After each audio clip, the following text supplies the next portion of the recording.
নৃশংস অতি নৃশংস ঘটনা সংঘটিত হৈছে ওদালগুৰি টংলাত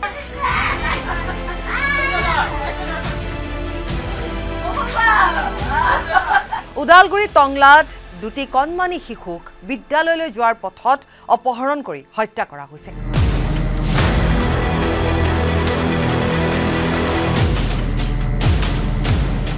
মহেন্দ্ৰ শৰ্মাৰ এই ল'ৰা দুজন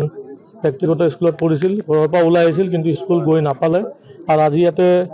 আমি গম পাইছোঁ মৃতদেহ উদ্ধাৰ হৈছে অতি নৃশংসভাৱে হত্যা কৰিছে আৰ এই বাচ্চাক নিৰ্মমভাবে প্ৰহাৰ কৰাৰ আমি তীব্ৰভাবে গৰিহণা দিছো আৰ দোষীক কৰায়ত্ব কৰি ফাঁসি কথাত জলমা লাগাবে বলে আমি দাবি জানাইছো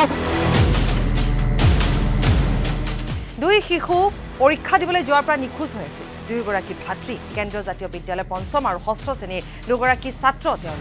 তেওঁলোকে পৰীক্ষা দিবলৈ গৈছিল কিন্তু পৰীক্ষা দিবলৈ যোৱাৰ পিছত তেওঁলোক সন্ধানহীন হৈ পৰে প্ৰধান শিক্ষকে তেওঁলোকক যেতিয়া বিদ্যালয়ত নেদেখে তেতিয়া পৰিয়াললৈ ফোন কৰে তাৰ পিছতে তেওঁলোকে জনায় যে আপোনালোকৰ সন্তান পৰীক্ষা দিবলৈ অহা নাই এই খবৰ পোৱা মাত্ৰকে পিতৃ মাতৃয়ে এজাহাৰ দাখিলো কৰে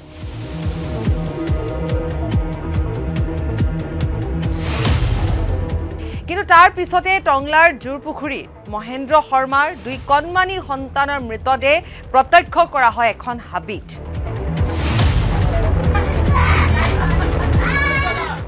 অতি নৃশংসভাৱে হত্যা কৰা হৈছে এই দুইগৰাকী সন্তানক পেছাত তেওঁলোকৰ পিতৃ এগৰাকী মহেন্দ্ৰ শৰ্মা এগৰাকী গাড়ী চালক এই ঘটনাই তীব্ৰ চাঞ্চল্যৰ সৃষ্টি কৰিছে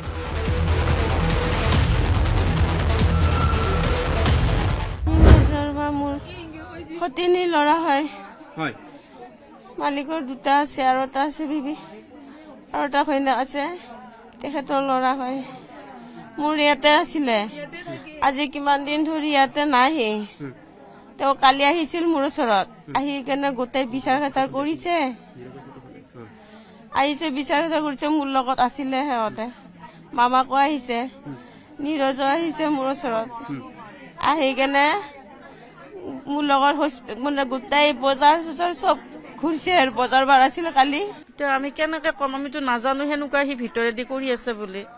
তো এনেতো বহুত মৰম কৰে ল'ৰা দুটাক স্কুলত লৈও যায় থৈও লৈও আহে ঘৰত তো নাজানো আৰু সি কি ভাবি পেলাই এইটো কাম কৰিল সমগ্ৰ ঘটনাক লৈ টংলাত হাহাকাৰ লাগিছে এতিয়া সমগ্ৰ অসমজুৰি এই খবৰটো যিহেতু বিয়পি গৈছে ঘটনাৰ কেইটামান মুহূৰ্তৰ পাছতে নীৰজ শৰ্মাক কৰায়ত্ব কৰিবলৈ সক্ষম হৈছে বাইকখনো জব্দ কৰিছে আৰু আচৰিত ধৰণে এইগৰাকী নীৰজ শৰ্মাই যিটো মোবাইল ফোনত বহু তথ্য পাতি হয়তো আছিল সেই মোবাইল ফোনটোৰ পৰা তথ্য পাতিবোৰ ডিলিট কৰা বুলি আমালৈ খবৰ আহিছে মানে নীৰজ শৰ্মাই যিটো মোবাইল ফোন ব্যৱহাৰ কৰে ৰশ্মিতা ইতিমধ্যে আপুনিও হয়তো কৈছে সেইখিনি তথ্য সেই গোটেই তথ্য পাতিখিনি নীৰজ শৰ্মাই ডিলিট কৰিছে এই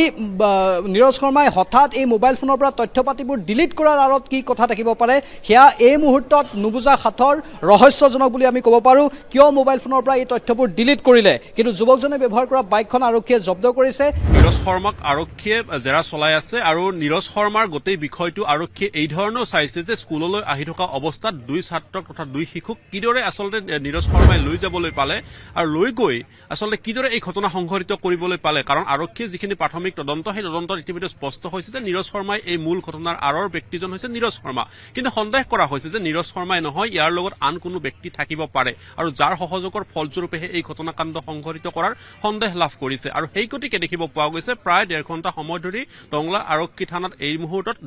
জেৰা চলাই থকা হৈছে উৎপোচ চলাই থকা হৈছে সন্দেহ কৰা হৈছে যদি আচলতে বাইকত যদি সেই সময়ছোৱাত যিখন স্কুললৈকে আহি আছিল সেই স্কুলৰ সন্মুখৰ পৰাই যদি বাইকত লৈ অহা হৈছিল আৰু তাৰ পিছতে আচলতে ঘটনা সংঘটিত কৰিছিল নে সেই যিখিনি সময় লাভ কৰিছিল সেই সময়খিনি আন কোনো স্থানলৈকে লৈ যোৱা হৈছিল তাৰ পিছত আন কোনো তৃতীয় ব্যক্তিৰ জৰিয়তে এই ঘটনা সংঘটিত কৰিছিল এই সমূহ আচলতে প্ৰশ্ন এই মুহূৰ্তত আছে